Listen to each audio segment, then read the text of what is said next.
I'm here with Dr. Jeff from the Illinois Back Institute. Dr. Jeff, you see a lot of people with chronic back pain. Do you have any winter health tips for them? You know, in the wintertime, it's very important, obviously, when it snows and you're shoveling snow, to get into the best position, because progressive flexion or too much bending forward will actually make the back worse. So when people are shoveling snow, what I tell them is they have to bend with their hips to get down to shovel the snow. That's absolutely the most important thing, because there's more back pain that comes out of shoveling snow than anything else.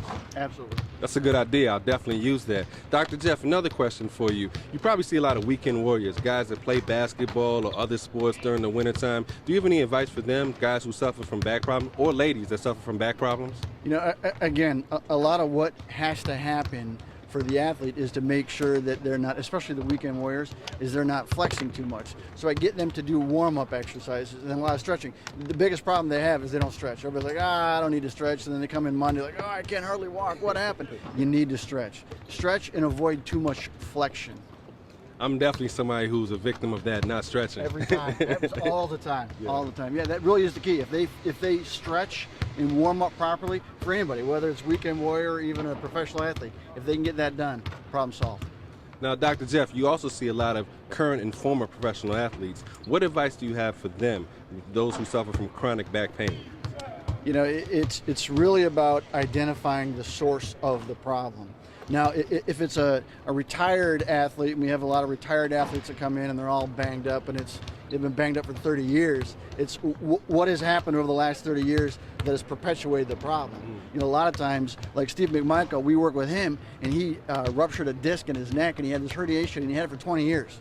Okay, so there was the element of having to take the pressure off the disc, which is what we do. We have a process where we take the pressure off the disc, and then we have to identify, okay, now this has been going on for 20 years, so what has happened for the last 20 years that he's adapted to this problem that's now going to perpetuate it? Meaning, what is he doing? What are his biomechanics now relative to what they should be? And so we work with that. So there's a process of alleviating the pressure on the disc, and then there's a process of reactivating either the joints of the ankle, the knee, the hips to stabilize the low back. We look for that kinetic chain. Where is it in the chain that's throwing this out of balance, whether it's the neck or the low back? So in general, whether athletes or regular people, do people tend to overcompensate when they have a back injury and use other parts of their body and overexert themselves? Absolutely. You know, and it can start with the back, meaning, all right, I've got a back pain, now I'm compensating my motion for my back pain, but it also can start with the feet. Sometimes it starts in the ankles, you know, and a lot of basketball players, they have sprained ankles, and it changes the way the ankle works, which ultimately will start to change the way the muscles work, which will feed into the low back, and then you start to have low back pain. You ready? All right. Great information, Dr. Jeff. For more, check out the Illinois Back Institute. Dr. Jeff, where can we find you? All right, now there's 5 locations. We got Wheaton, Berwyn, Countryside, Orland Park, and Arlington Heights. The website is illinoisbackpain.com, and the phone number is 888-663-0721.